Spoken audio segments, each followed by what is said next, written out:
Šebrelje so znane po suhomesnatih izdelkih in predvsem pa po šebrelskem želodcu. Tradicija izdelovanja našega šebrelskega želodca je kar par stoletij.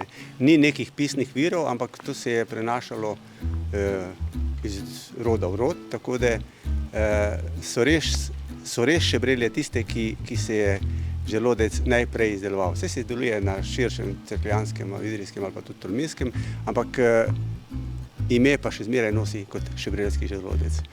Ta želodec je suhomesnati izdelek, z katerega se uporablja kvalitetno svinjsko meso, se pravi najboljše stegno, hrbet, del plečeta.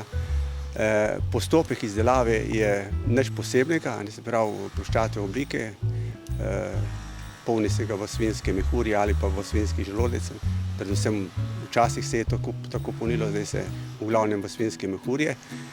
Čar vsega tega želodca je postopek zorenja. To je pa kar zahtevna stvar.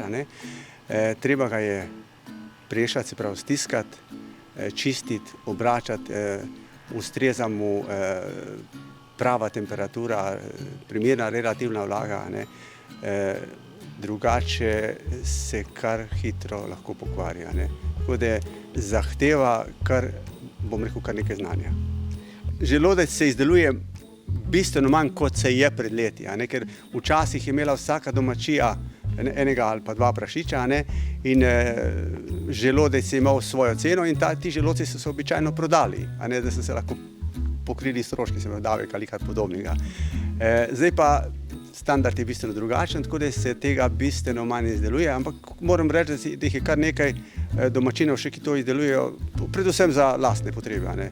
Jaz pravim, Slovenci bi morali biti bistveno bolj pripadni tej naši lepi deželici, in ti izdelki, ne si bo želodec, ne si bo karkoli drugega, imamo kar veliko zaščitenih izdelkov, to je absolutno treba obdržati in država bo na tem morala nekaj narediti, da to ostane, da se spodbuja, da tudi jaz bi rad, da bi se v vasi še kdo odločil.